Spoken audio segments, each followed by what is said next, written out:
Bom dia, sejam muito bem-vindos. Bom dia a todos. Obrigada por estarem aqui neste workshop de reflexão curricular, reflexão pedagógica e curricular. Este é o primeiro de 2 workshops e eles estão relacionados entre si porque fazem parte de um conjunto que eu passo a enquadrar ou a explicar muito rapidamente.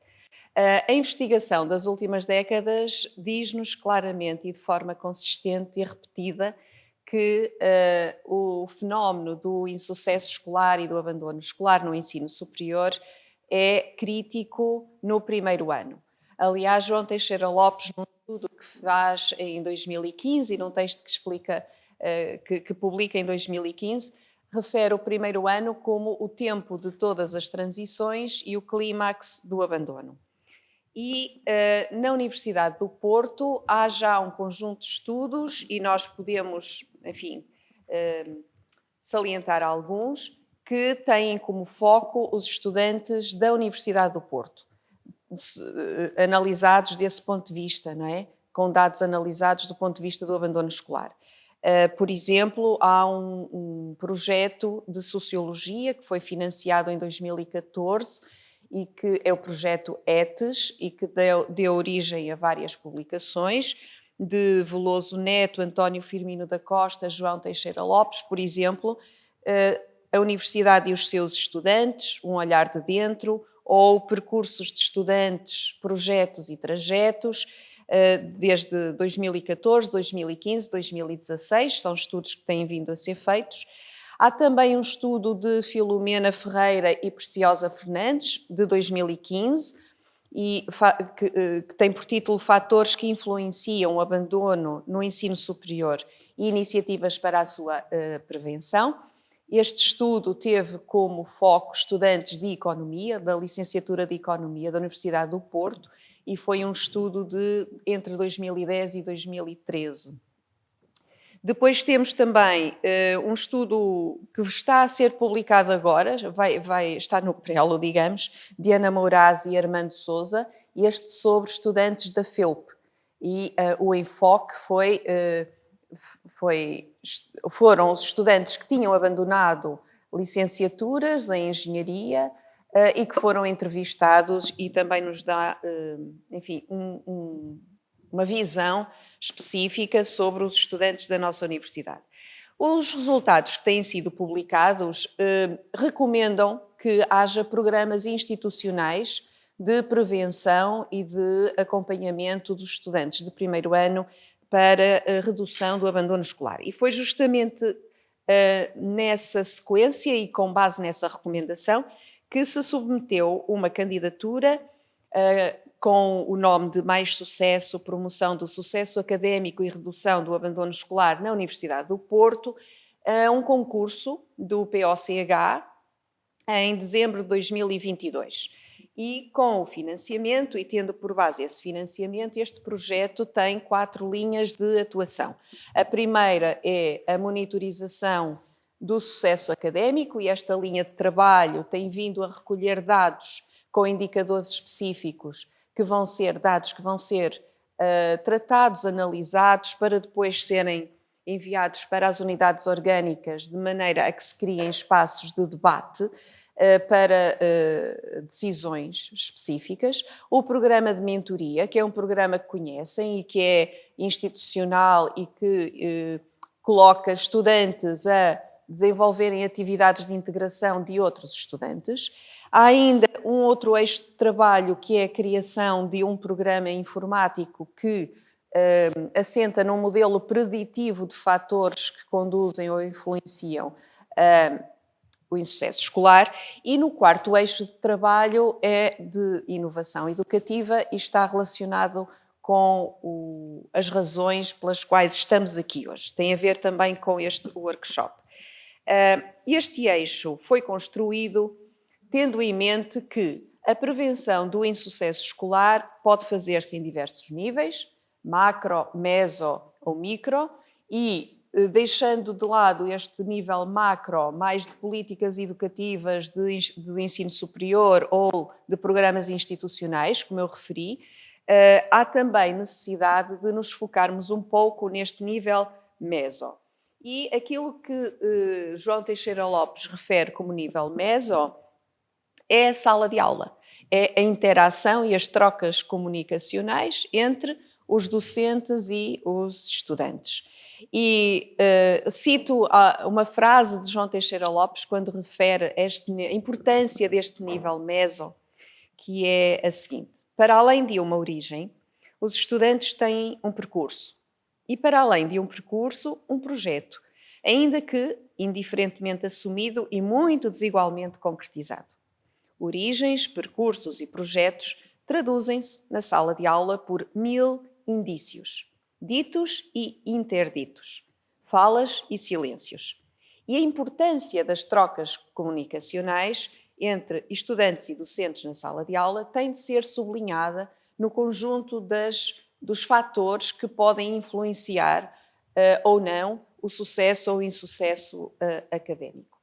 Para conhecer os estudantes, não chega o tempo, muitas vezes, de aula ou o tempo que os professores interagem diretamente com os alunos.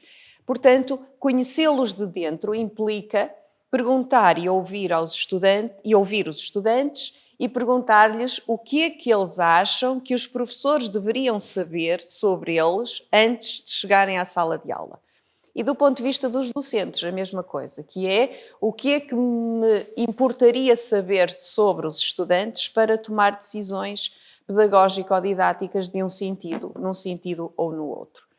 E, portanto, esta é a ideia dos inquéritos pedagógicos e do inquérito pedagógico específico para estudantes do primeiro ano, primeira vez, construído e aplicado durante o mês de outubro, que é justamente aquele mês que medeia entre a chegada e as preocupações de alojamento, conhecer as estradas e os percursos, etc., e os modos de funcionamento da instituição, e depois a concentração e a preparação para trabalhos de avaliação.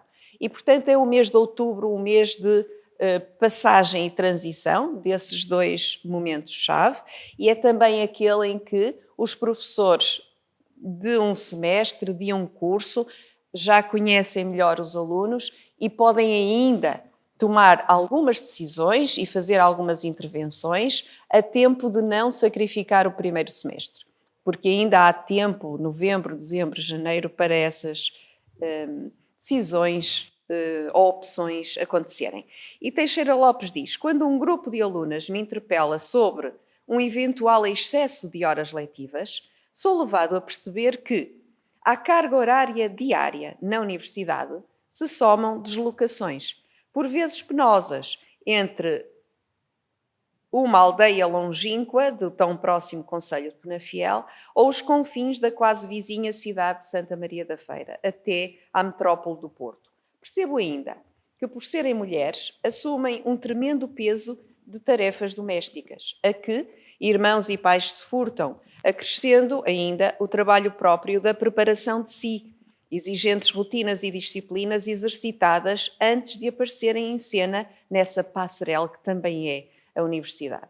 Compreendo também, no decorrer da interação, que os recursos económicos são parcos, porque as origens sociais são modestas e os estímulos intelectuais da família de origem são escassos. Todo este conhecimento influencia decisões pedagógico-didáticas, decisões, por exemplo, relativas a prazos e a negociação de prazos de entrega de trabalhos, ou relativas à configuração dos trabalhos ou à quantidade de trabalhos num conjunto de docentes. E também influencia a relação pedagógica face a face em situação de sala de aula. E, portanto, este nível meso é aquele que está na origem do desenho deste projeto e do eixo 4 deste projeto de sucesso e abandono ou redução de sucesso e abandono. Tínhamos duas atividades a concretizar.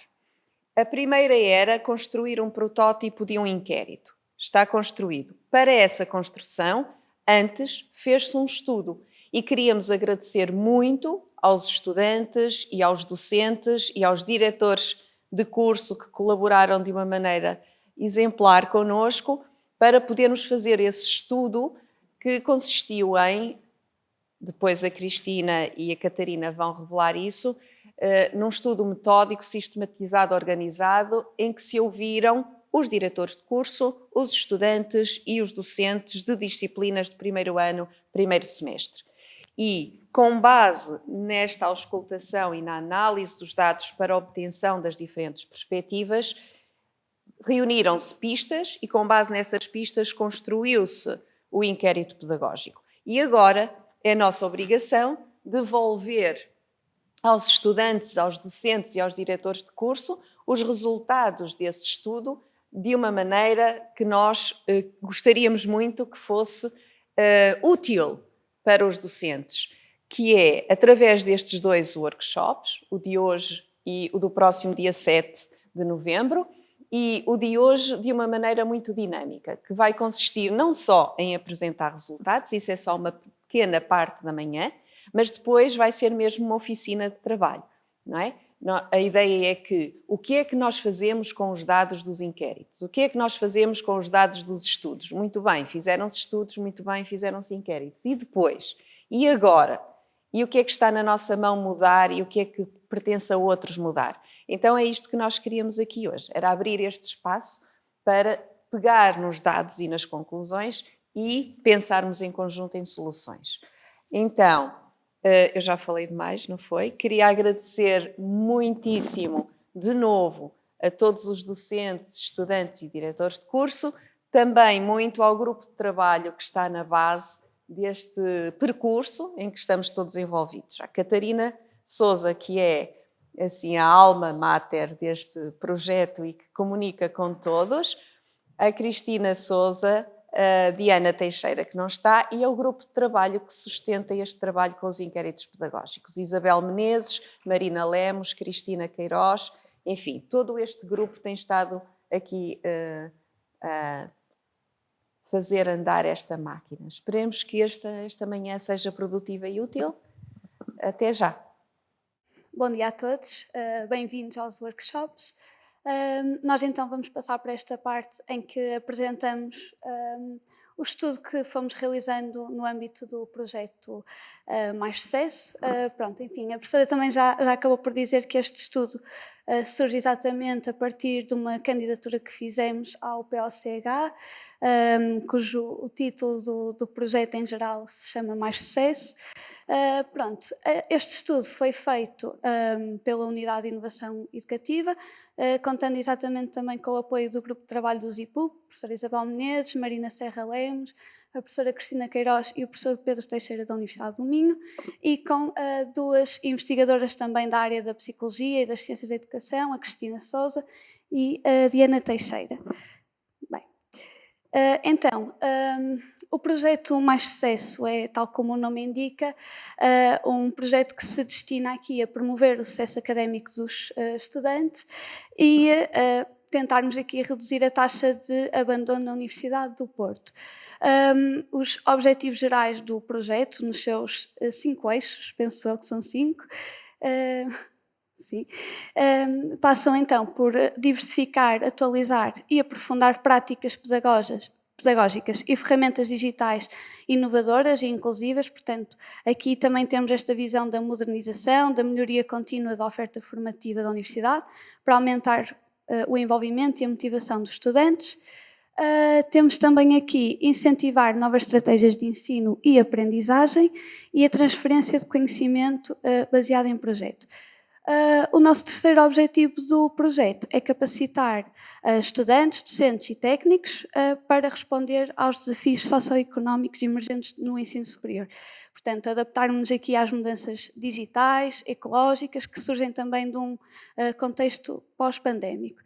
A professora Sónia também já disse que no eixo da inovação educativa, no qual se concentra ou se inclui este estudo, aquilo que nós nos propomos a desenvolver para dar resposta a estes objetivos gerais é exatamente o desenvolvimento de um novo inquérito direcionado aos estudantes do primeiro ano. O projeto piloto, a aplicação dos inquéritos, começa hoje. exatamente para identificar aqui razões que poderia conduzir à desmotivação, ao excesso de estudantes, mas também perceber o que é que os estudantes apreciam nas aulas, para também percebermos no que é que nos podemos focar. E pronto, e também a realização dos workshops, né? O primeiro é hoje, que se irão depois focar então nas estratégias pedagógicas ativas e centradas nos estudantes.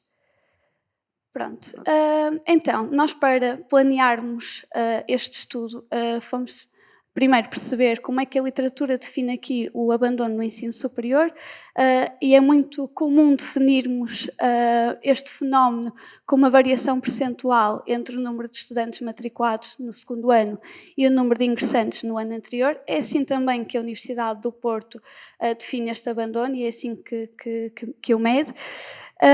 E também a literatura indica-nos que é durante a transição do primeiro para o segundo ano que ocorre a grande maioria dos casos de abandono.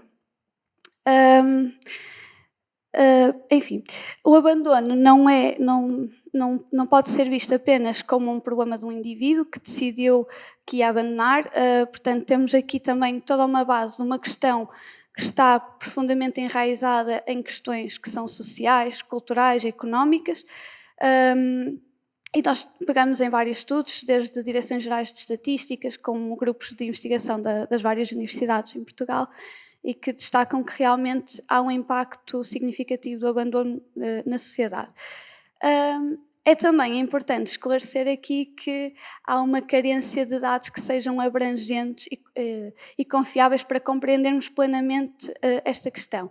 No que diz respeito às iniciativas institucionais, os dados remetem-nos para uma insuficiência de recursos existentes e, em grande medida, para o desconhecimento institucional sobre este fenómeno. Ou seja, o que é que acontece? Por exemplo, na Universidade do Porto, os estudantes reportam, muitas vezes até há um abandono silencioso, em que deixam de aparecer sem fazer uma comunicação oficial, mas dirigem-se aos serviços académicos e dizem: eu vou desistir, e tratam do processo.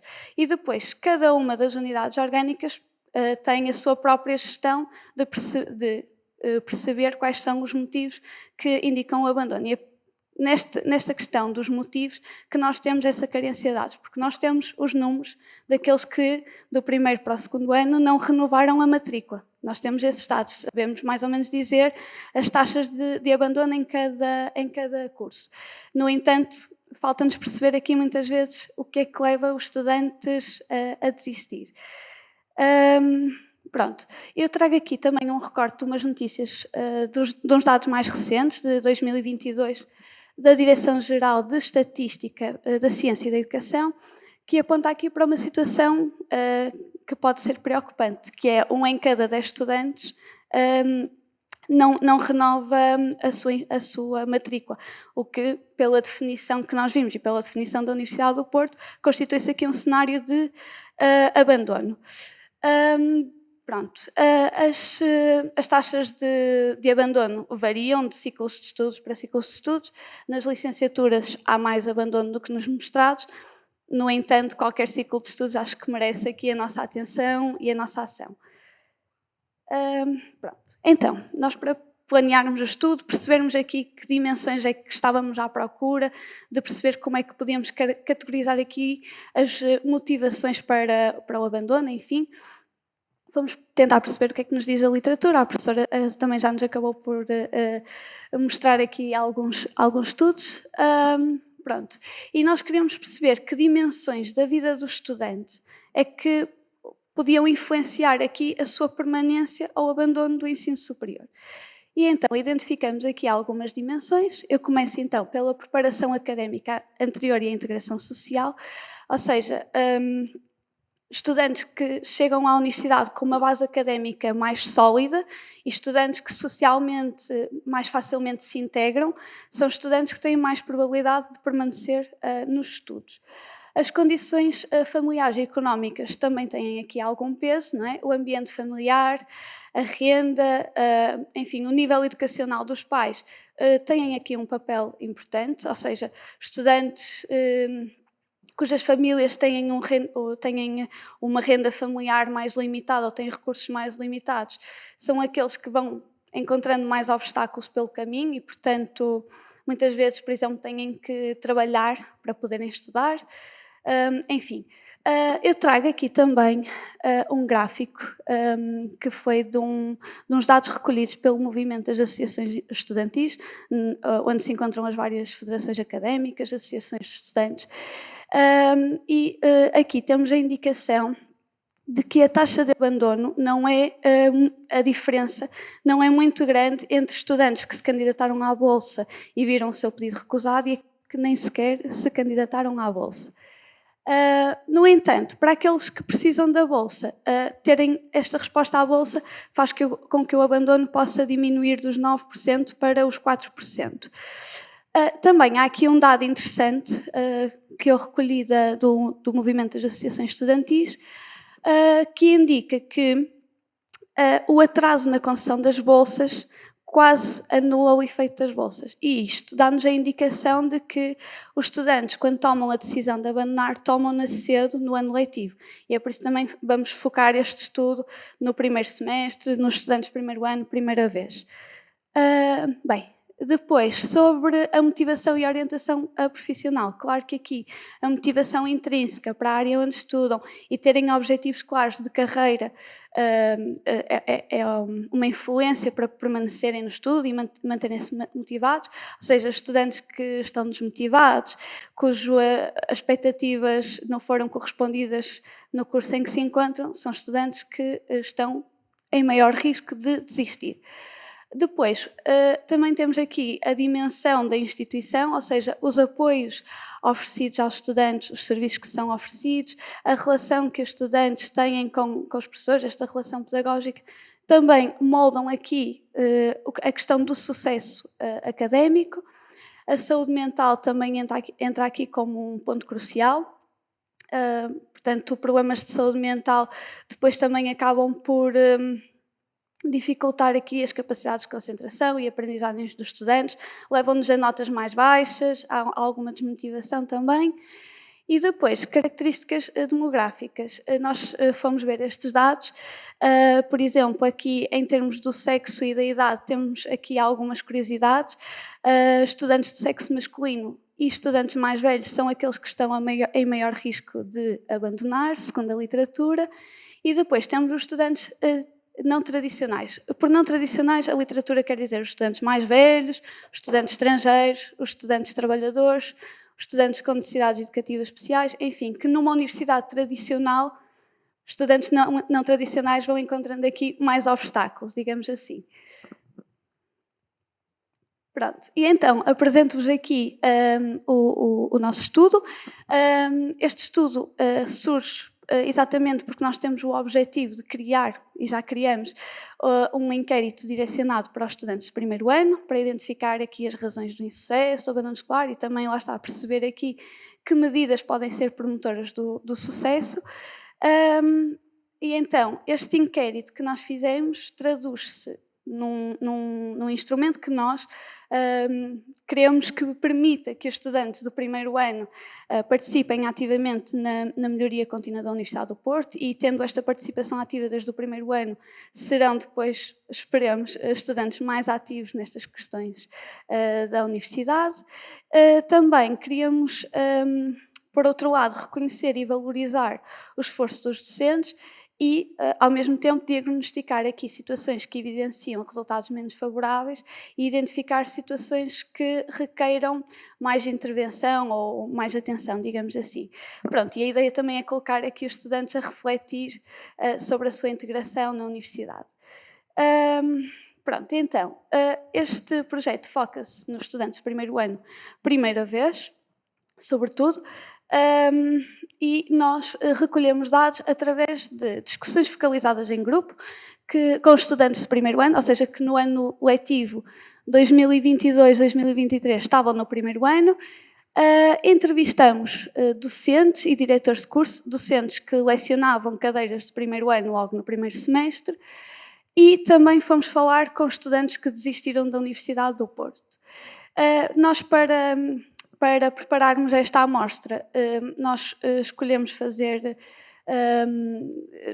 recolher os dados em 6 cursos diferentes, de 6 faculdades diferentes, são 6 áreas científicas diferentes, que nós depois agrupamos aqui para não identificar, mas seriam 2 cursos, podemos dizer, das ciências sociais, outros 2 das artes e comunicação, um curso das ciências da saúde e um curso da área das ciências naturais.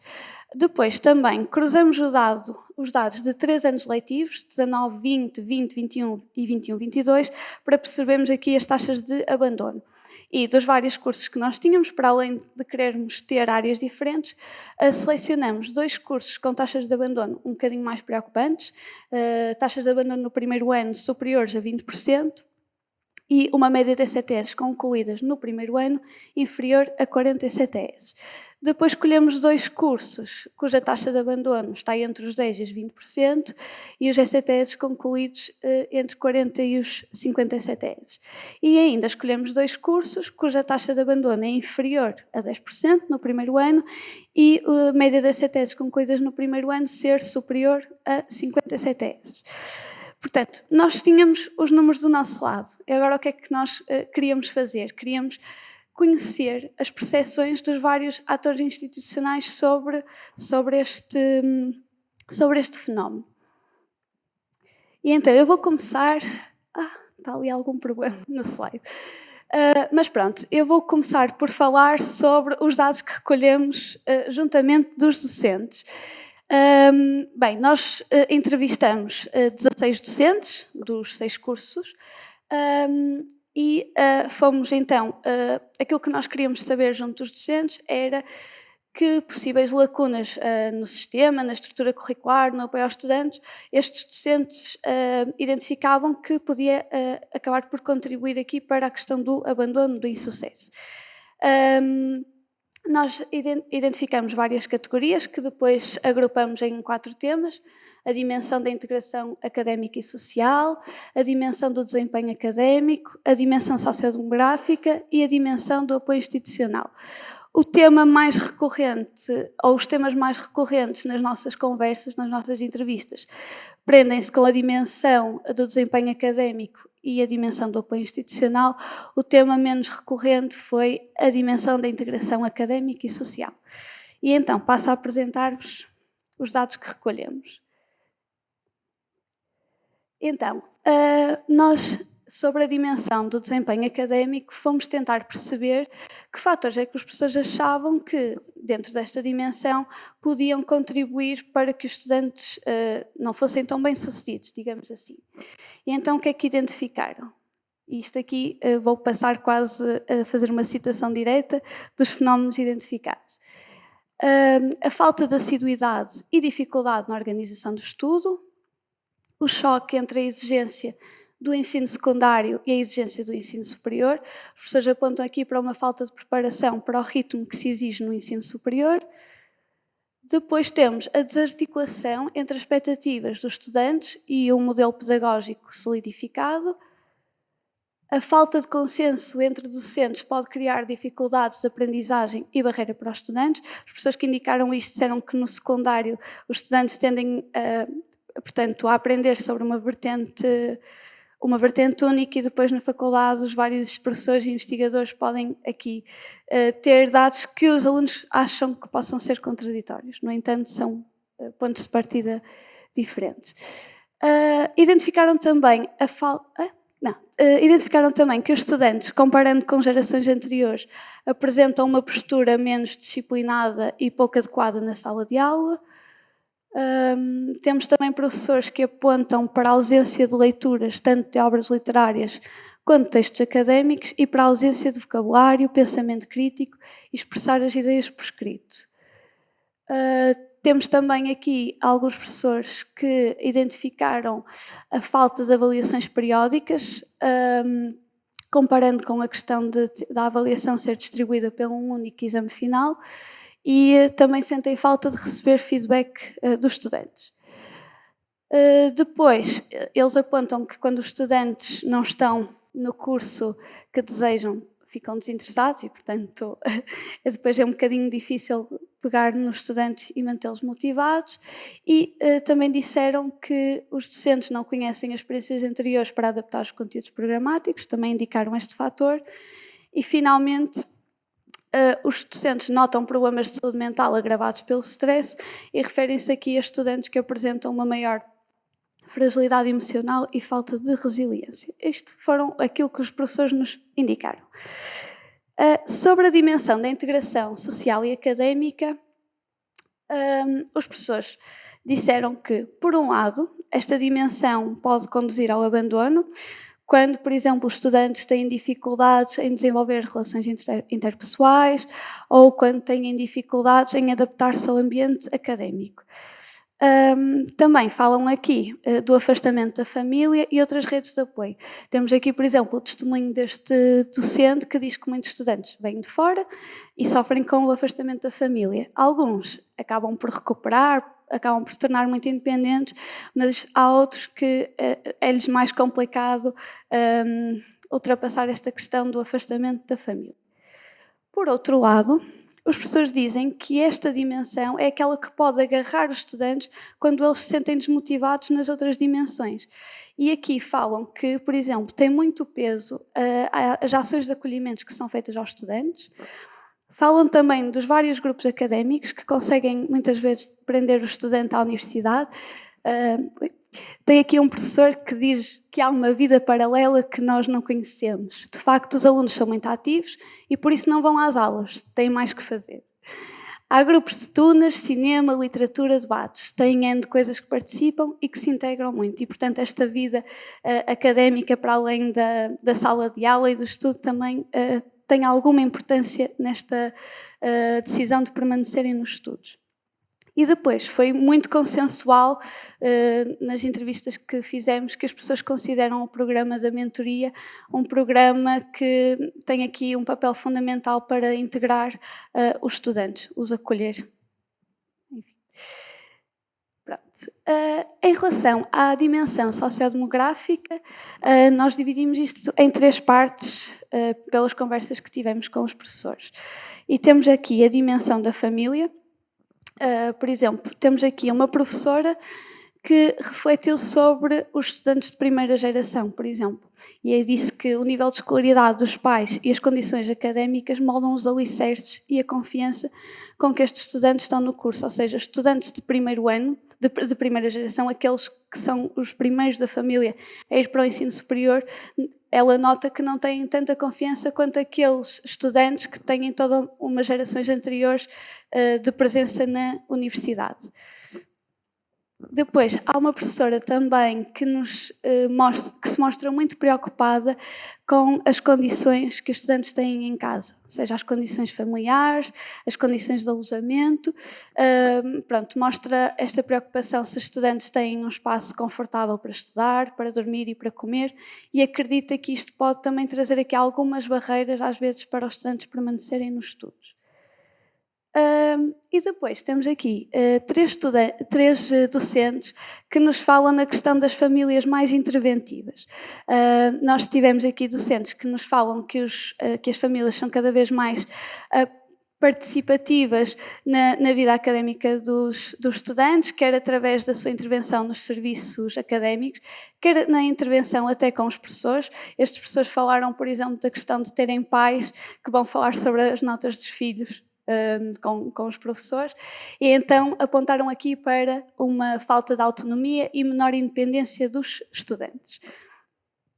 Em relação à situação financeira, temos aqui 3 docentes que acreditam que os atrasos na atribuição de bolsas, a resposta insuficiente da assistência social e do alojamento são um obstáculo também à permanência no ensino superior, e temos aqui 2 docentes que afirmam que no primeiro ano encontram cada vez mais estudantes numa situação de trabalhador-estudante e dizem que o estatuto para o pedido de estatuto de trabalhador-estudante é pouco flexível, porque tem uma data limite e muitos estudantes encontram a necessidade de trabalhar após essa data para submeterem o pedido ao estatuto.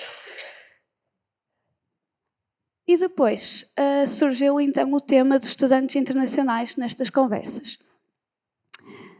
Temos aqui em 4 cursos, os docentes apontaram esta questão de que estudantes do Brasil ou dos PALOP enfrentam mais dificuldades financeiras no decorrer do seu percurso académico, portanto encontram aqui mais barreiras. Temos aqui 3 docentes que apontaram para esta questão dos estudantes internacionais estarem mais suscetíveis a perigos. Temos aqui dois professores que nos falaram que conheciam casos de assédio sexual, principalmente com estudantes brasileiras, e temos aqui um professor que denuncia esquemas de burla do figura tutor, que é uma espécie de uma figura em Portugal. Isto acontece mais com os estudantes que vêm de alguns países dos PALOP, que para terem um apoio à chegada, às vezes são apanhados por estes esquemas, e isso também os deixa depois numa posição muito frágil. Pronto. Nós perguntamos aos docentes que tipo de estratégias pedagógicas utilizavam que achavam que eram promotoras do sucesso académico.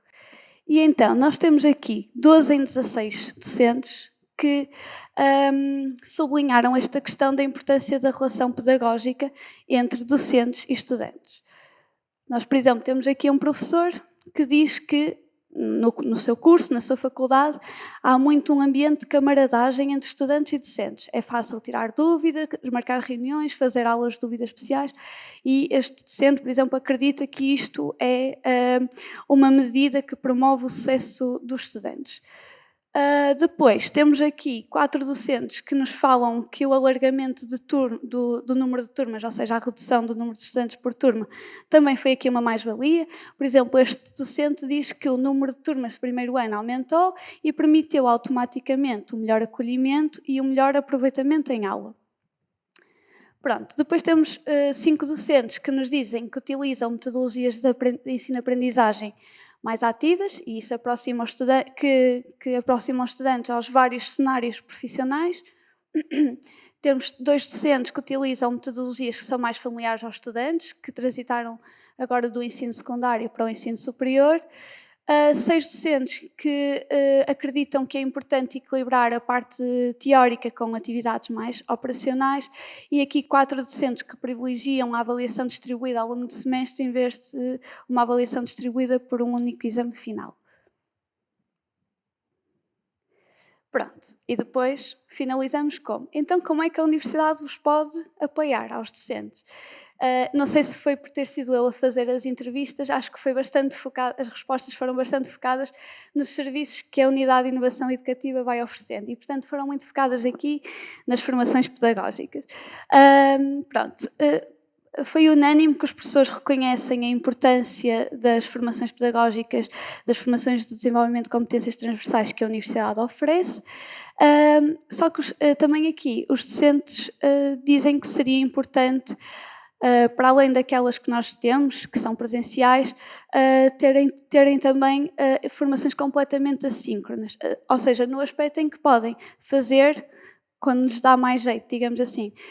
Temos aqui este professor que diz que devíamos aumentar a formação que fosse estritamente online. Hoje é muito difícil as pessoas arranjarem tempo e deslocações. Deveria haver mais oferta, na minha ótica, para que a pessoa fosse on demand.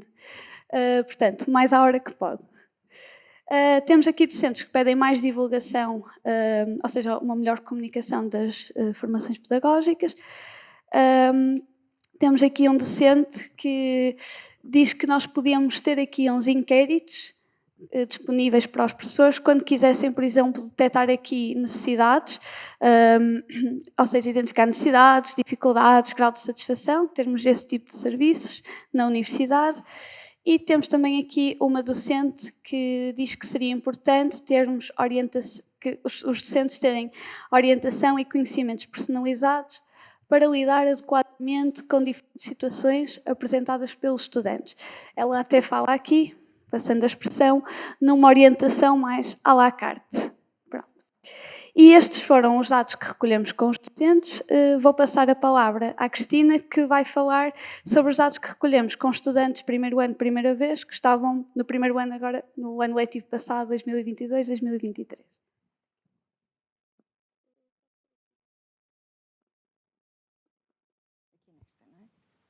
Olá, bom dia. O meu nome é Cristina Sousa e eu estive a colaborar com este projeto, sobretudo ao nível da organização e desenvolvimento dos focos com os estudantes. E qual foi o objetivo da organização destes focos grupo? Os focos grupo, esta organização foi sobretudo importante no sentido de tentar compreender os percursos destes estudantes, ou seja, tentar compreender o seu percurso desde o momento em que eles nos quiseram contar, portanto foram eles que decidiram a partir do momento em que nos queriam contar, e portanto tentar perceber os momentos que foram mais desafiantes e por outro lado também tentar compreender os momentos, portanto, tudo aquilo também que os fez ficar, ou seja, estes estudantes estão no primeiro ano, estão na primeira vez, estão no fim do primeiro ano, faz sentido que algo funcionou bem também na universidade para eles quererem continuar e, portanto, queríamos tentar perceber os aspectos negativos, mas também os aspectos positivos do seu percurso. E, portanto, aqui nós trabalhamos com 4 cursos, pronto, porque nem todos os estudantes se disponibilizaram de todos os cursos para fazer os focus group. E, portanto, chegamos a um sistema categorial com 3 dimensões essenciais. A primeira foi a pré-formação inicial, portanto, aquilo que corresponde ao momento antes da formação inicial.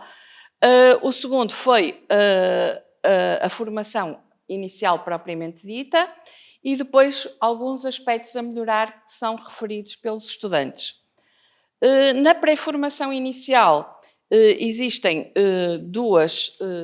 isto depois há uma análise mais fina, existem 2 categorias. Na formação inicial existem 14 categorias e nos aspectos a melhorar 4 categorias. Nós não iremos falar aqui de tudo porque, pronto, seria... Tentamos escolher aquilo que fosse mais interessante para vos dar pronto, esta dimensão da formação. E, portanto, a questão da pré-formação inicial, os estudantes, uma das coisas que se tentou perceber foi se estes cursos teriam sido ou não a sua primeira escolha. E para 75% dos alunos, esta foi a sua primeira escolha, para 25% não foi a primeira escolha. Depois, há alunos, sobretudo alunos com muito boas notas, alunos pronto, que vieram do ensino secundário e dos exames, que disseram que sentiram muita dificuldade na escolha do curso porque havia um leque de opções e, portanto, eles não sabiam, havia várias coisas que pareciam interessantes e, portanto, eles não sabiam exatamente o que é que haviam de escolher e também não tinham, assim, muita ideia, uma ideia muito precisa do que é que iria ser a profissão no futuro, ou seja, pronto, eles, por exemplo, arquiteto, eles não sabiam muito bem o que era ser arquiteto, não é? Portanto, tiveram alguma dificuldade e como também tinham notas para poder entrar em vários cursos, acabaram por ter que fazer essa escolha. Depois, houve outras questões que, pronto, foram importantes para os estudantes, nomeadamente as diversas variantes que condicionaram a sua escolha. E isto tanto aconteceu com os alunos que tinham melhores notas no ensino secundário, como com os alunos que tinham piores notas. Foi a dificuldades no ensino básico e secundário, as médias obtidas no ensino secundário, as notas obtidas nos exames nacionais, a oposição por parte da família. Por vezes a família dizia: porquê é que vais para esse curso? Esse curso não tem saídas profissionais nenhumas. Portanto, sentiram ali alguma oposição, muitas vezes, quando queriam escolher um determinado curso e não saberem, lá está, muito bem em que é que consiste o curso e quais as suas saídas profissionais. A família foi outra questão que apareceu sempre, outra dimensão que foi muito importante para os estudantes e aparece sempre como um apoio. Os estudantes veem sempre a família como um apoio e também como alguém que questiona portanto, as suas escolhas devido às saídas profissionais que os cursos... Portanto, nota-se que a família está sempre muito preocupada. É assim, sim senhor, queres esse curso, mas e o que é que vais depois fazer com isso, não é? Portanto, a questão das saídas profissionais é sempre uma preocupação.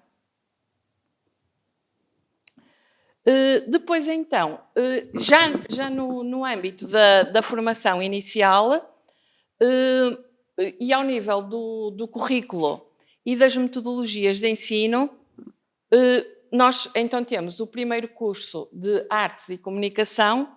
Eles dizem que o curso é mais prático do que teórico e implica tanto trabalhos individuais como trabalhos de grupo.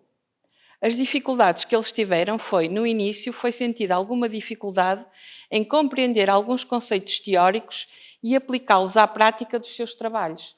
Portanto, nota-se que os alunos não têm ainda, alguns conceitos, não é, que vão surgindo nas aulas e que eles demoram algum tempo, não é, a tentarem realizar o que é que o professor está a dizer com isto, o que é que ele quer, como é que eu vou aplicar isto. Portanto, há essa, no fundo, há uma linguagem que é diferente, não é? E que os alunos sentem essa dificuldade. Por outro lado, o desconforto sentido com a necessidade de romper com os modos de pensar e trabalhar anteriormente adquiridos, portanto, foi todo o secundário a pensar e a trabalhar de uma determinada forma e que, quando chegam ao ensino superior, o romper com isso foi difícil. E o assoberbamento pelo excesso de trabalho. Portanto, isto é uma nota que depois vai sendo comum aos vários cursos, que é o excesso de trabalho. Pronto, os estudantes, de uma maneira geral, queixam-se dessa questão. No outro curso de Artes e Comunicação, os alunos disseram que o curso tem um equilíbrio ótimo entre a teoria e a prática. As aulas teóricas são fundamentais para a consolidação desse trabalho prático, ou seja, nós temos algumas aulas teóricas, mas sentimos que elas são fundamentais para a consolidação do trabalho prático. A metodologia de trabalho é considerada excelente. Consideram que ao nível curricular existe uma disciplina que é mais difícil, mais exigente e mais trabalhosa e, portanto, grande parte do focus group passaram a falar sobre essa disciplina, dos diferentes desafios que essa disciplina lhes coloca. Criticam a insuficiente carga horária assistida pelo professor e realizada em sala de aula, e ainda o facto de terem de desenvolver uma parte da carga horária de forma autónoma e de não terem nem conhecimentos suficientes, nem condições físicas e horárias para os fazer. Portanto, os estudantes queixam-se muito. Nós tivemos com situações de alunos que se têm que levantar às 4 da manhã para conseguirem estar às 8h30 nas aulas.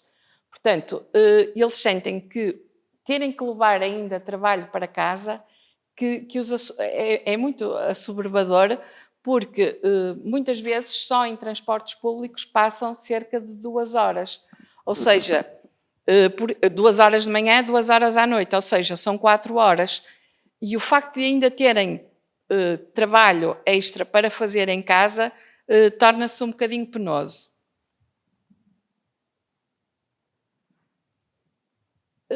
Depois, ao nível das ciências sociais, no curso das ciências sociais, eles consideram que o curso é teórico, é bastante teórico, não havendo lugar a nenhuma prática pedagógica. Não existem dinâmicas de grupo e todos os trabalhos são individuais.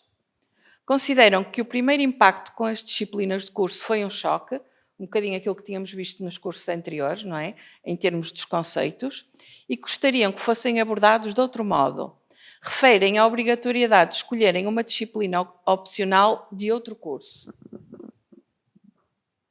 E pronto, aqui ao nível desta questão da escolha da disciplina opcional, há estudantes que acham que isso é importante para terem conhecimentos fora do seu âmbito, do seu curso, não é? E para que façam também ligações com outros cursos. Outros sentem que, pronto, que aquilo não lhes interessa nada e, portanto, terem que estar a estudar disciplinas de outros cursos não é de todo interessante para eles. Portanto, foi assim um bocadinho ambivalente, não é? Houve opiniões diferentes. Depois, em termos das ciências naturais, consideram que o curso é essencialmente teórico, existindo escassos momentos de aprendizagem prática. Referem que não existem trabalhos, nem individuais, nem de grupo, que depois sirvam para a avaliação, ou seja, eles sentem que a avaliação está muito centrada nas frequências e nos exames. A avaliação baseia-se exclusivamente em frequências e exames, não é? Consideram que o primeiro contacto com as disciplinas do currículo foi um choque. Exatamente a mesma questão, não é? E, de uma maneira geral, consideram as disciplinas do currículo muito difíceis, com uma carga enorme de matérias e com pouco tempo de horário para a sua lecionação. Portanto, eles achavam que até os próprios professores tinham dificuldade em ter tempo para lecionar todos os conteúdos. Queixam-se do facto de terem poucas disciplinas do curso no primeiro ano. Portanto, existe um tronco que é comum aos vários cursos e, portanto, eles acham que deveriam ter mais disciplinas do seu próprio curso. E queixam-se do facto queixam-se de no início do segundo ano terem de fazer já escolhas que os vão obrigar a comprometer-se com uma determinada área de estudo. Portanto, eles acham que ainda é muito cedo terem que escolher essa área já no início do primeiro ano, portanto, no início do segundo ano, porque só tiveram o primeiro ano de contacto.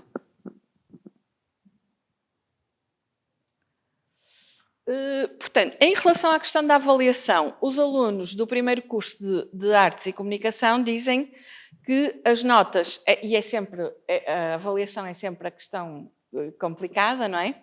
Que as notas auferidas nem sempre correspondem, na sua opinião, não é? À carga de trabalho que a disciplina deu. Portanto, eles normalmente sentem que têm sempre notas abaixo daquilo que deveriam ter, não é? E o facto e eles acham que por vezes os professores estipulam uma nota, que não é o 20, e portanto que as notas, o facto de estipularem uma nota máxima como não sendo o 20, que depois os vai desmotivar, não é? E sentem que isso é uma injustiça. Quando é positiva, a avaliação é fruto de grande satisfação, não é? Pronto. E é muitas vezes aquilo também que os faz continuar. No segundo curso de Artes e Comunicação, em alguns casos, a nota cria um sentimento de injustiça entre os estudantes e nem percebem o porquê daquele valor. Portanto, nem sabem muito bem de onde é que ele veio. E depois eu questionei-os porquê que não questionam os professores, não é? E eles dizem, porque temos poucas oportunidades para questionar os professores. Porque eles dizem, nós fazemos os exames e depois vamos para férias, por exemplo, férias de Natal, e depois quando regressamos já é outro semestre e, portanto, não temos hipótese de questionar os professores. E eles dizem que as notas baixas também poderão ser prejudiciais no futuro e estão preocupados, sobretudo, com o facto de poderem depois fazer Erasmus, poderem ir para mestrado, não é? Portanto, estão sempre muito preocupados com a questão das notas. Quando a avaliação é positiva conseguem ultrapassar as suas dúvidas, sentem-se muito motivados para continuar o seu percurso. Portanto, a avaliação também traz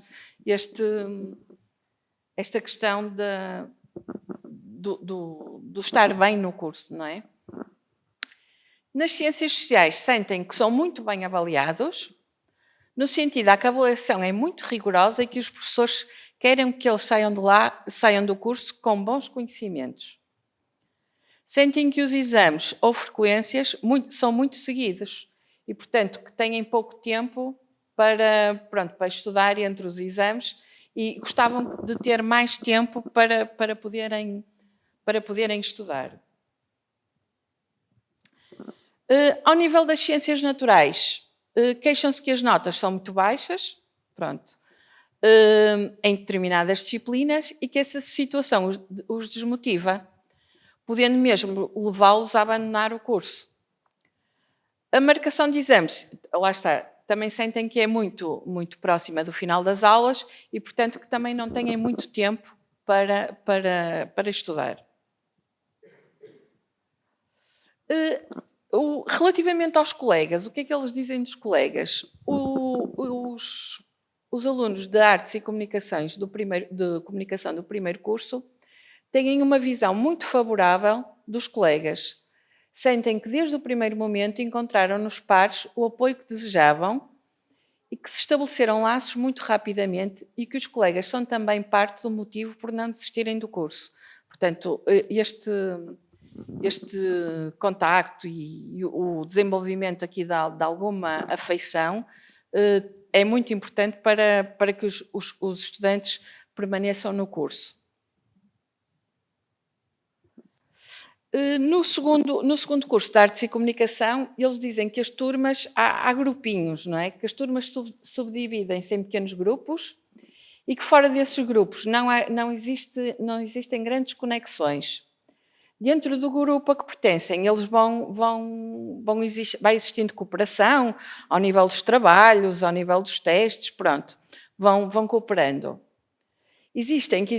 Sentem que existe alguma rivalidade e comparação entre os colegas, sobretudo quando fazem trabalhos, não é? Pronto, existe bastante rivalidade e comparação. E que muitas vezes os colegas, quando podem ajudar, sentem que algum colega está com dificuldades, já pressentiram que muitos colegas não ajudam.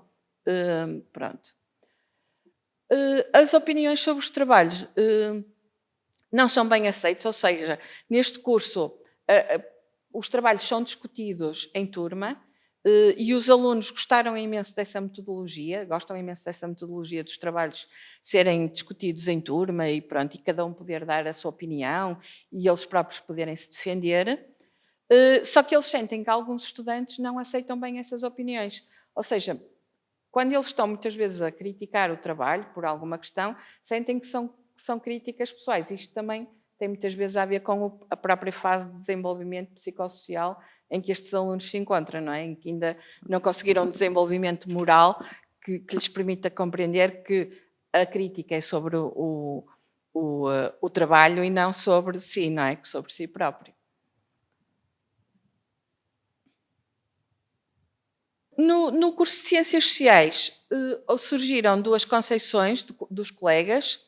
Por um lado, houve uma concepção, pronto, isto foi discutido, não é? E, portanto, as pessoas vieram discutiram mesmo, disseram, não, eu acho que é assim, eu acho que é assado. Portanto, existe pronto, uma facção dizia que havia muito individualismo, que as pessoas que se fechavam muito, que achavam que, pronto, que não havia muita cooperação entre os estudantes, e por outro lado, havia outros estudantes que diziam não, existem grupos de amigos e que foram super importantes na nossa adaptação e, portanto, não sentiram isso.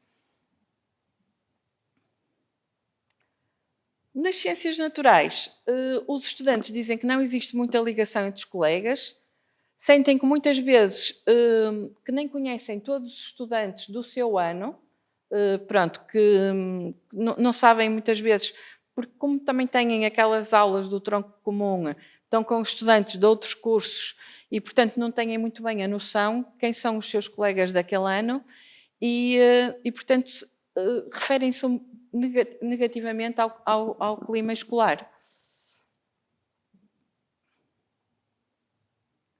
Relativamente aos professores, os professores, de uma maneira geral, achei que, pronto, as críticas foram muito positivas, de uma maneira geral, aos professores da UP. Pronto, neste curso, houve um estudante particularmente que disse que teve algumas dificuldades iniciais em aceitar o tom com que os professores falavam. Ou seja, ele sentia que os professores não eram... Diziam-lhe as coisas muito diretamente, muito friamente. E, portanto, isso foi um choque para ele. Pronto, este aluno também era brasileiro e eles muitas vezes também sentem esta diferença entre os portugueses, sentem que nós somos mais frios, mais objetivos ao dizer as coisas. E então ele sentia isso. No entanto, ao longo do tempo, ele sentiu que esta forma de os professores ajudarem a ultrapassar as dificuldades por si próprios. Ou seja, no fundo, ele sentiu que o professor estava a tentar levá-lo a ter mais autonomia no seu trabalho e a não lhe dar tanto aquela bengala, não é? Que ele sentia que precisava. Mas, ao mesmo tempo, sentiu que isso fez com que ele evoluísse pronto, enquanto pessoa e enquanto estudante. Os professores tiveram um papel fundamental na sua decisão de não abandonar o curso. Portanto, quando alguns estudantes pensaram em abandonar o curso, os professores tiveram um papel fundamental quando lhes expressaram algum feedback positivo. Pronto, e houve outros alunos que disseram que os professores ajudam muito, realmente ajudam muito. Aqui não apresentei o de Artes e Comunicação 2, porque eles não se referiram assim propriamente aos professores de uma forma direta. Portanto, achei que pronto, não havia assim, eles não falaram dos professores diretamente. Em Ciências Sociais, a imagem que os estudantes detêm dos seus professores é muito positiva. Os estudantes consideram-nos bons profissionais que ajudam, que estão disponíveis, que são até uma fonte de inspiração. Muitas vezes, eles até dizem que ficaram, positivamente agradados com o facto em relação aos professores do secundário. Eles acharam que os professores no ensino superior são muito mais disponíveis. Houve uma aluna que disse, às vezes eu fiquei admirada, que mandei uma coisa ao professor por e-mail, um pedido de uma informação, passado 10 minutos já me estava a responder. No ensino secundário isso não era impossível. Pronto, eles acham que os professores do ensino superior são muito mais disponíveis. Os de Ciências Naturais dizem que eles são menos protetores, ou seja, alguns estudantes também tinham vindo de colégios em que estavam habituados a que o professor andasse mais, com ele, era um ensino mais individualizado e, portanto, que exigiam mais, agora os professores aqui exigem mais autonomia, ou seja, e sentiram isso também como um choque, não é? Pronto. Mas que dizem que eles estão sempre disponíveis para ajudar. Andei para trás.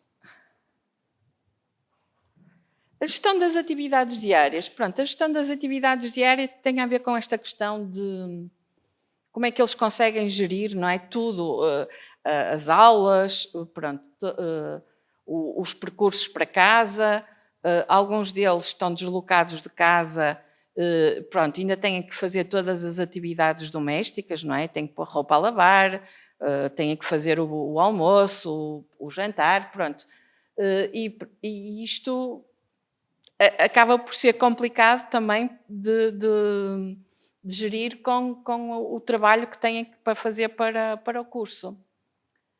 E então, tanto em Artes e Comunicação 1 e 2, Ciências Sociais e Ciências Naturais, eles dizem que há dificuldade de conseguir gerir o horário escolar. Eles dizem que é muito sobrecarregado com a quantidade de trabalhos que têm para fazer para o curso. Portanto, há cursos para além das frequências e dos exames, têm muitos trabalhos práticos e eles têm muita dificuldade. Por exemplo, houve um estudante que mora em Esmoriz e ele disse, eu estava a ficar doido, louco, com as deslocações, porque então, ele ao fim de semana ainda vinha para a faculdade para conseguir fazer os trabalhos. Então ele depois comprou uma mesa para ter espaço, porque eram para fazer maquetes e tudo isso, comprou uma mesa onde poderia trabalhar em casa e ele disse, pelo menos ao fim de semana eu já não tenho que ir para fazer os trabalhos, porque realmente gerir tudo isto é muito complicado. Morar longe da faculdade e perder muito tempo nos transportes públicos, E pronto, alguns estudantes dizem mesmo que é muito difícil cumprirem os horários, por exemplo, às 8, 8h30, conseguirem entrar nessas aulas e estarem lá a tempo, porque realmente moram muito longe.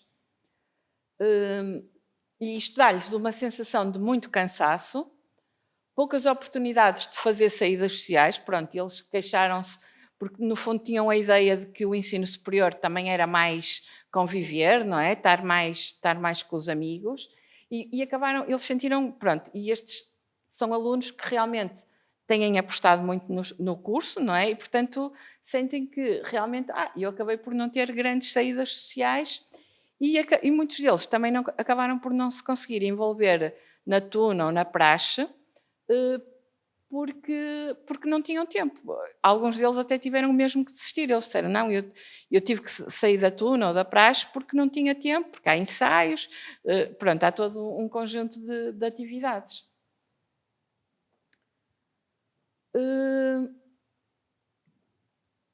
Relativamente ao estar deslocado, vimos aqui só em Artes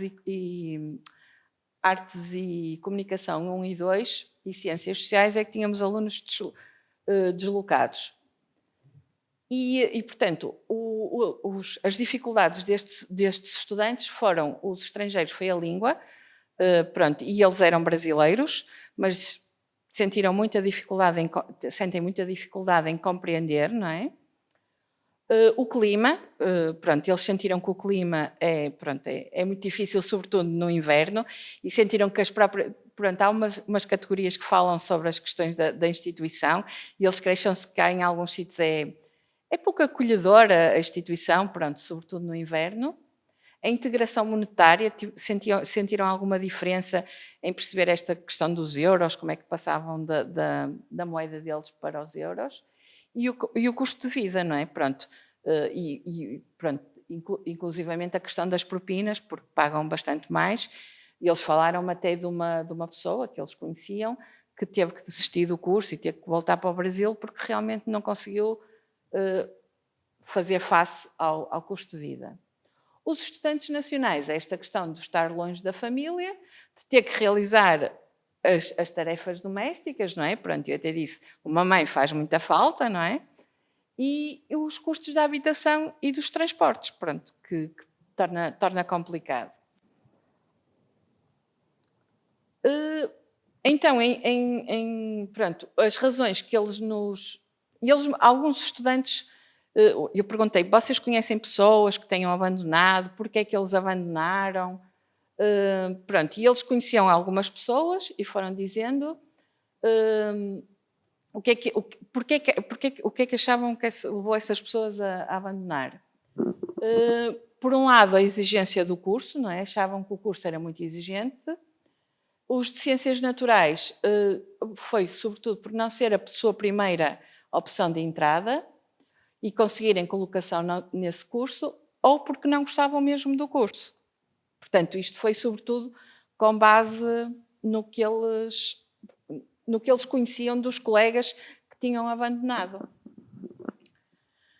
E as razões para ficar? Ou seja, o que é que na opinião deles, os poderá fazer continuar no curso, não é? Por um lado, os de Comunicação 1 dizem que é o sucesso, devido ao seu esforço, o apoio da família, o apoio dos professores, o grupo de amigos que conseguiram fazer ao longo do ano. Os de Artes e Comunicações 2 referem o sentimento de superação pessoal. Os de Ciências Sociais, o sentimento de superação pessoal e gostar do curso, da faculdade, das pessoas, do ensino e da cidade. E os de Ciências Naturais, o sentimento também de superação pessoal, apaixonar-se, pronto, houve também essa situação, e encontrar possibilidades alternativas de trabalho. Portanto, ou seja, em Ciências Naturais, os alunos iam com a ideia de que o curso só dava para uma determinada coisa e depois perceberam que se calhar havia outras saídas profissionais para além dessa e, portanto, isso fez-los ficar. E pronto. Mas esta questão do sentimento de superação pessoal, pronto, eles quando conseguem ter notas positivas e conseguem ter sucesso no fim do curso, nota-se que é um grande estímulo para continuarem.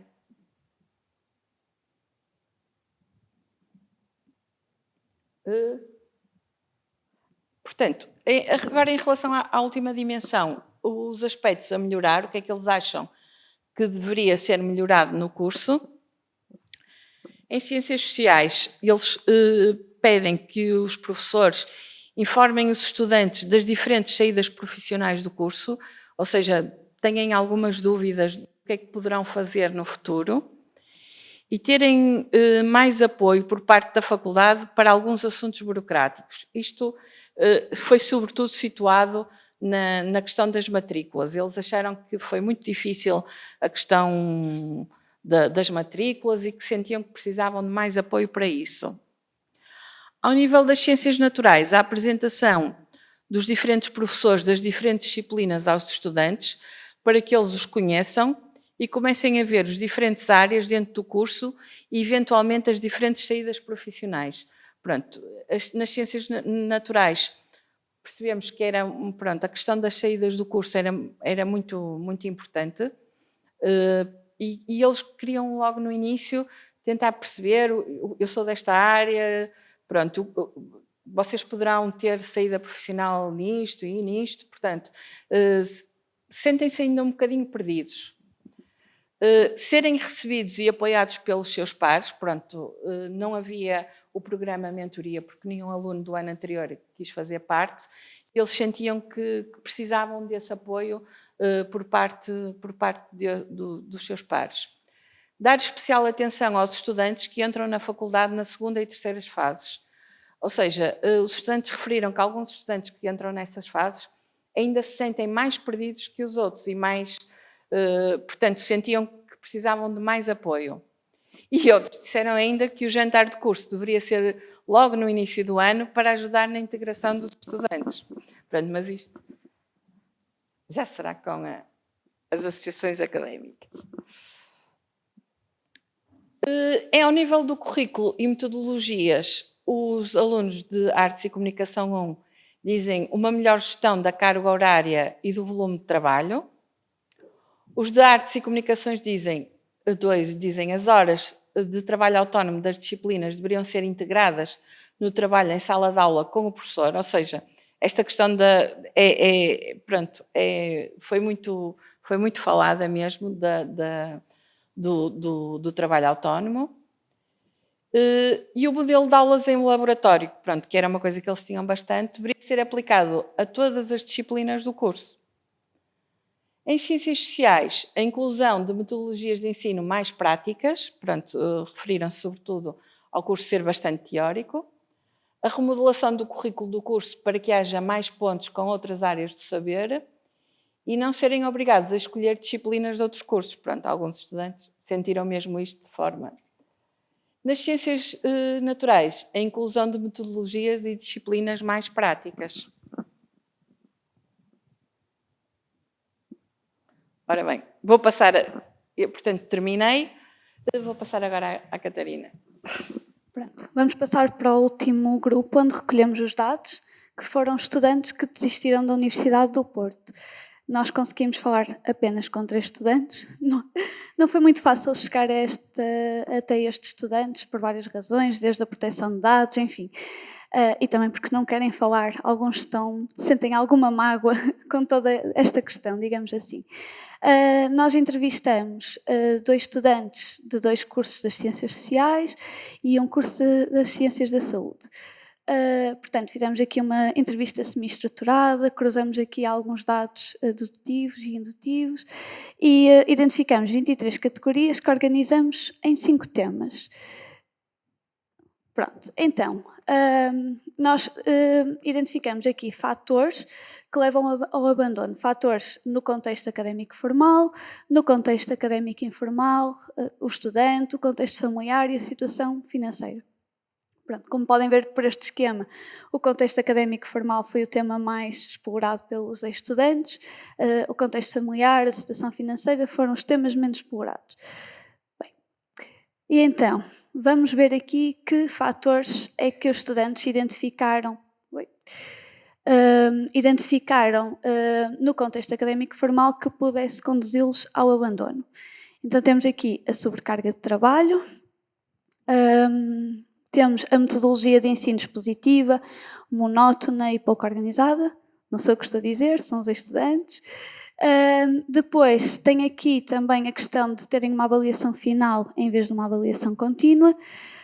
O plano curricular pouco inovador, temos aqui um ex-estudante de 53 anos, que nos disse que o currículo parece que, no seu curso, era a percepção que ele tinha, que o currículo parece que parou no tempo e que não há muitas coisas novas, mas a sociedade tem mudado radicalmente. Isto é um exemplo. Depois temos uma estudante, por exemplo, que sente falta de haver um estágio no plano curricular do curso em que estava. Depois temos aqui a falta de adaptações para regimes do trabalhador estudante. Este estudante diz que o ensino não está pensado para pessoas que saem, aliás, está pensado exclusivamente para pessoas que saem do secundário e que continuam também exclusivamente só a estudar e não está pensado para quem trabalha. Foi uma das indicações. Ainda dentro do contexto académico formal, temos aqui a ausência de perspectivas de futuro na área e a burocracia e inflexibilidade das regras e o valor das propinas versus a qualidade da aprendizagem. No contexto académico informal, os fatores que estes estudantes identificaram foi o ambiente impessoal da faculdade, a distância na relação professor-aluno, e aqui, durante estas conversas, foi muito evidente a comparação que eles fazem entre o ensino secundário e o ensino superior, comparam muito para refletirem sobre algumas questões. Depois, alguns sentem falta de apoio do grupo de pares, dos colegas, dificuldades na integração em grupos de estudantes, e o pouco envolvimento dos serviços e dos professores para motivar os estudantes. Temos aqui, por exemplo, uma estudante que disse ao professor que ia sair do curso. E ele disse, pronto, se é o que queres. E ela esperava mais uma resposta de, mas faz, tenta, pronto. E sentiu isso. Depois, digamos que todos estes fatores acabam por contribuir para este primeiro fator do ambiente impessoal da faculdade. Quanto aos fatores relacionados com os estudantes, eles identificam a questão do mal-estar psicológico. Tem aqui uma estudante que diz que acabou por desistir, não se sentia bem psicologicamente, não se enquadrava no curso nem no ambiente da própria instituição. Depois temos aqui a dificuldade em lidar com o ambiente competitivo, a dificuldade em lidar com o fracasso escolar. Temos estudantes que tinham muitas dúvidas na escolha do curso e quando também tomam a consciência de que afinal não gostam do curso. Sobre o contexto familiar, também tem aqui alguns fatores que eles identificaram que acelerou se calhar este processo de desistência. Temos as mudanças significativas na vida familiar. Tivemos uma estudante que nos relatou um problema de saúde na família e que isso, portanto, foi-lhe causando ali também algumas barreiras.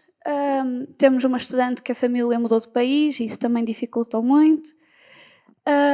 E depois quando eles tomam consciência de que a família desvaloriza o curso que ingressaram, também foi acontecendo.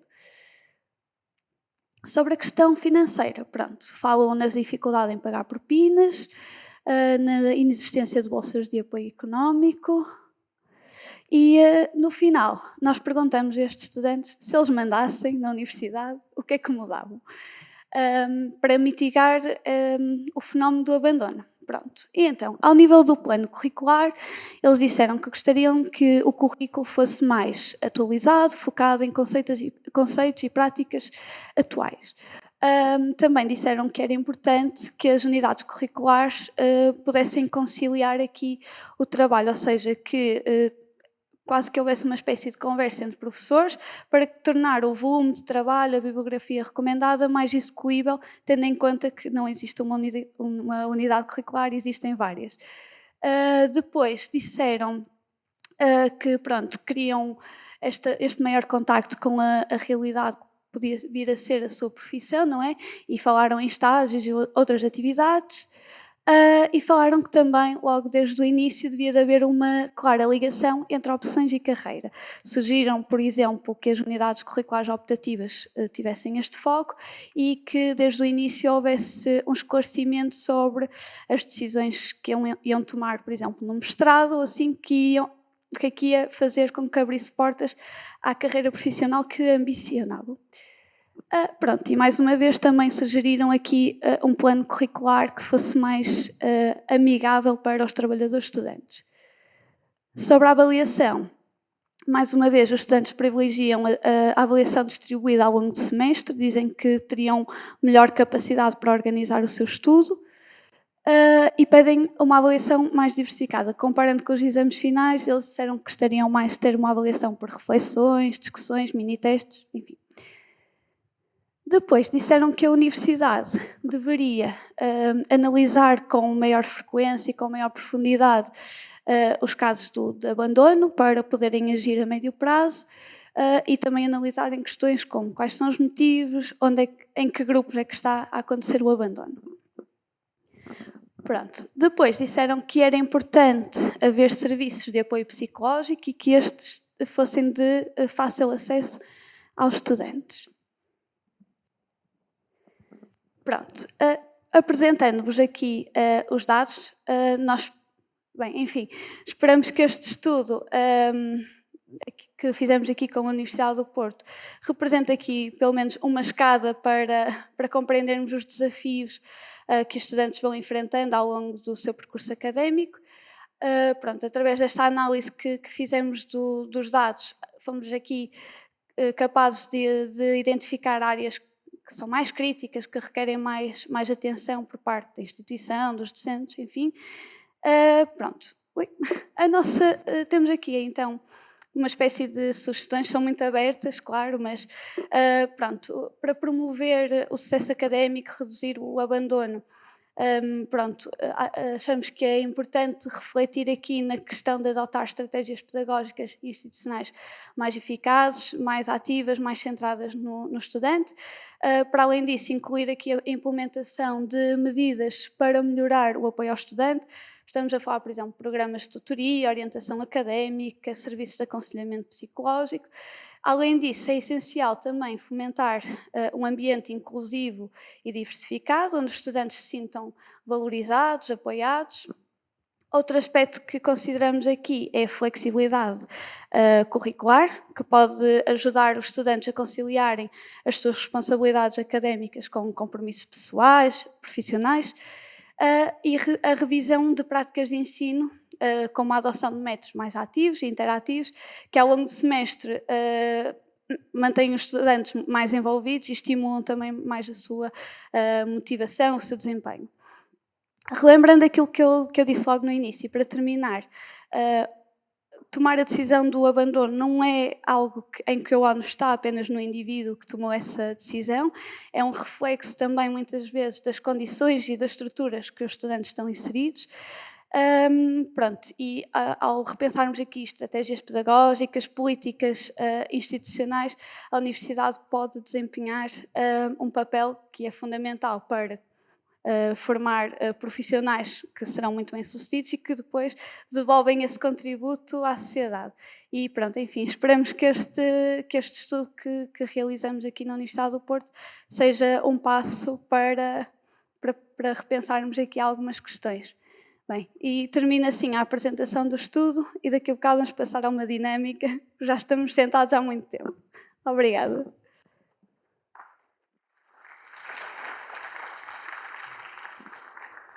Vamos fazer agora aqui um fecho antes do próximo pedido que tenho para vos fazer. Então, esta dinâmica e aquilo que eu queria só agora sublinhar é porque é que organizámos este workshop deste modo. É porque nós fizemos propositadamente este tipo de workshop para testar e começar a organizar workshops desta natureza sempre que tivermos que lançar os resultados do ZIPUP. O objetivo é que os estudos e os resultados não fiquem só nos livros publicados na referência bibliográfica e nas publicações nos sites para quantificar, mas que sejam incluídos em dinâmicas deste género, que possam fazer com que os professores os mobilizem e troquem práticas que podem depois ser postas em causa, em prática, em ação. Portanto, aqui ficaram ideias que ficaram registadas, essas ideias agora serão encaminhadas para os diversos setores, mais centrais, mais locais, mais específicos, de curso ou de pedagógicos ou de reitoria, para que consigamos em conjunto ir tomando medidas que na prática tenham efeito positivo.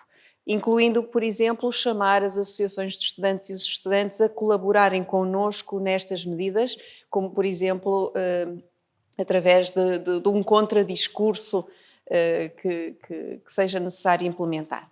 Dizer-vos também que toda esta sessão e todo este trabalho foi gravado. Os nossos colegas especialistas em audiovisual farão a edição do vídeo e depois esse vídeo estará disponível para ser visto quantas vezes acharem útil e também o darem a ver nas vossas instituições e nas estruturas a que pertencem.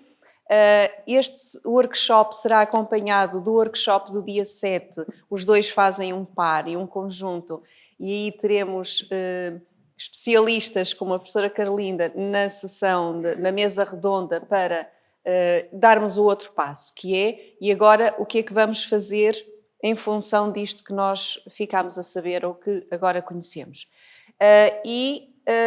Quando tivermos os resultados do protótipo que está a ser testado, também vos daremos conhecimento disso.